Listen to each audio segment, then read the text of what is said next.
Max woke up with a smile so wide, he bounced out of bed with joy inside. "Today's the day!" he shouted with glee.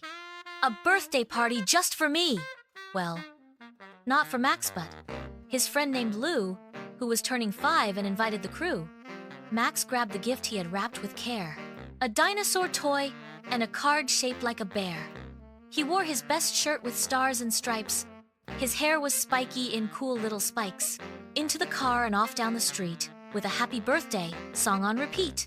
The party was loud with laughter and cheer. Max saw balloons floating far and near. There were cupcakes stacked high, and lemonade too. And Lou wore a crown that sparkled like new. They played games like tag and hide and seek, and bounced in a castle that gave a loud squeak. Then came the piñata, shaped like a star. It rained down candy both near and far. Max took a turn to spin and throw. He giggled and twirled and gave it a go. Then everyone cheered as Lou cut the cake, chocolate and sprinkles and sweet to bake. They sang a song and made a wish, and Lou blew the candles with a mighty whoosh. Presents were opened with paper that flew, and Max's gift made Lou shout, "Woo!" As the sun got low and the sky turned red, Max gave Lou a hug and sleepily said, "Thanks for the fun, the games, and the cheer.